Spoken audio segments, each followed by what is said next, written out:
जय श्री कृष्ण। नमस्कार दोस्तों, आप सुन रहे हैं क्रिएटिव इंस्पिरेशन। और आज मैं आपके सामने श्रीमद् भगवत गीता का 15वां अध्याय प्रस्तुत करने जा रहा हूँ। चलिए। उसके उपरांत श्री कृष्ण भगवान फिर बोले कि हे अर्जुन, आदि पुरुष परमेश्वर रूप मूल वाले और ब्रह्मा रूप मुख्य शाखा वाले जिस संसार रूप पीपल के वृक्ष को अविनाशी कहते हैं तथा जिसके वेद पत्ते कहे गए हैं, उस संसार रूप वृक्ष को जो पुरुष मूल सहित तत्व से जानता है, वह वेद के तात्पर्य को जानने वाला है। हे अर्जुन, उस संसार वृक्ष की तीनों गुण रूप जल के द्वारा बड़ी हुई एवं विषय भोग रूप कोपलों वाली देव, मनुष्य और तिर्यक आदि योनि रूप शाखाएं नीचे और ऊपर सर्वस्त्र फैली हुई है तथा मनुष्य योनि में कर्मों के अनुसार बांधने वाली अहंता, ममता और वासना रूप जड़ें भी नीचे और ऊपर सभी लोकों में व्याप्त हो रही हैं। परंतु इस संसार वृक्ष का स्वरूप जैसा कहा है वैसा यहाँ विचार काल में नहीं पाया जाता है, क्योंकि न तो इसकी आदि है और न अंत है तथा न अच्छी प्रकार से स्थिति ही है।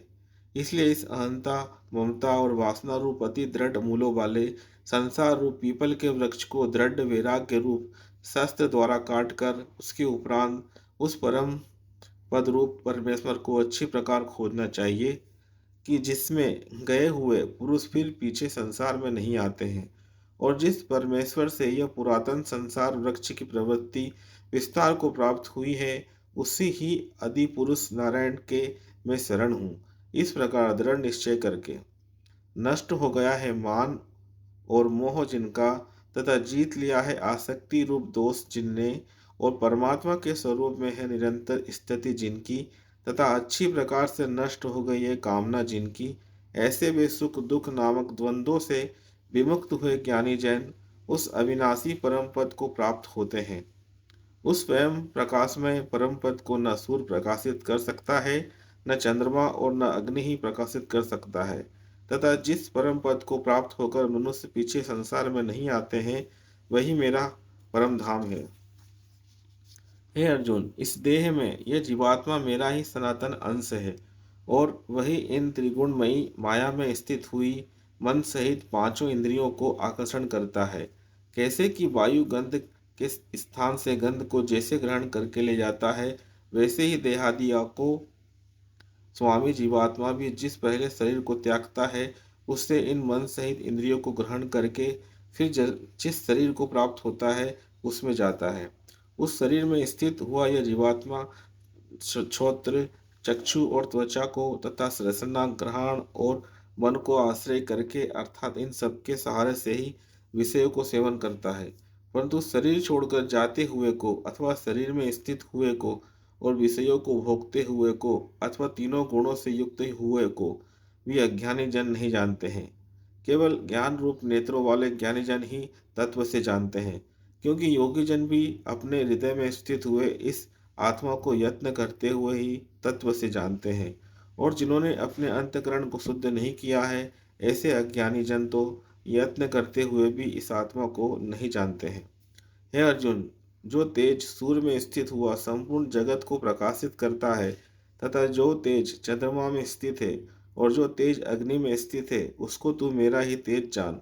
और मैं ही पृथ्वी में प्रवेश करके अपनी शक्ति से सब भूतों का धारण करता हूँ, और रस स्वरूप अर्थात अमृतमय चंद्रमा होकर संपूर्ण औषधियों को अर्थात वनस्पतियों को पुष्ट करता हूँ, तथा मैं ही सब प्राणियों के शरीर में स्थित हुआ वैश्वानर अग्नि रूप होकर प्राण और अपान से युक्त हुआ चार प्रकार के अन्न को पचाता हूँ, और मैं ही सब प्राणियों के हृदय में अंतर्यामी रूप से स्थित हूँ, तथा मेरे से ही स्मृति, ज्ञान और अपवहन होता है, और सब वेदों द्वारा मैं ही जानने के योग्य हूँ, तथा वेदांत का कर्ता और वेदों को जानने वाला भी मैं ही हूँ। हे अर्जुन, इस संसार में नाशवान और अविनाशी भी यह दो प्रकार के पुरुष हैं।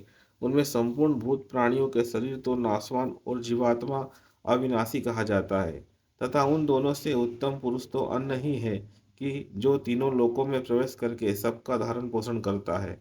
एवं अविनाशी परमेश्वर और परमात्मा ऐसे कहा गया है, क्योंकि मैं नाशवान जड़ वर्ग क्षेत्र से तो सर्वथा अतीत हूँ और माया में स्थित अविनाशी जीवात्मा से भी उत्तम हूँ। इसलिए लोक में और वेद में भी पुरुषोत्तम नाम से प्रसिद्ध हूँ। हे भारत, इस प्रकार तत्व से जो ज्ञानी पुरुष मेरे को पुरुषोत्तम जानता है, वे सर्वज्ञ पुरुष सब प्रकार से निरंतर मुझ वासुदेव परमेश्वर को ही भजता है।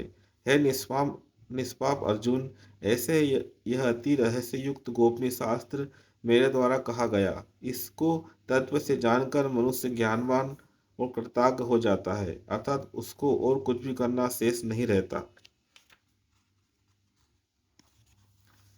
इस प्रकार अध्याय में भगवान ने अपना परम गोपनीय प्रभाव भली प्रकार से कहा है। जो मनुष्य उक्त प्रकार से भगवान को सर्वोत्तम समझ लेता है, फिर उसका मन एक क्षण भी भगवान के चिंतन का त्याग नहीं कर सकता, क्योंकि जिस वस्तु को मनुष्य उत्तम समझता है उसी में उसका प्रेम होता है, और जिसमें प्रेम होता है उसी का चिंतन होता है। अतएव सबका मुख्य कर्तव्य है कि भगवान के परम गोपनीय प्रभाव को भली प्रकार समझने के लिए नाशवान क्षणभंगुर संसार की आसक्ति का सर्वथा त्याग करके एवं परमात्मा के शरण होकर भजन और सत्संग की ही विशेष चेष्टा करें।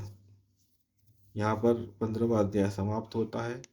16वां अध्याय नेक्स्ट वीडियो में लेकर आऊँगा। जब तक के लिए नमस्कार और आपका दिन शुभ रहे।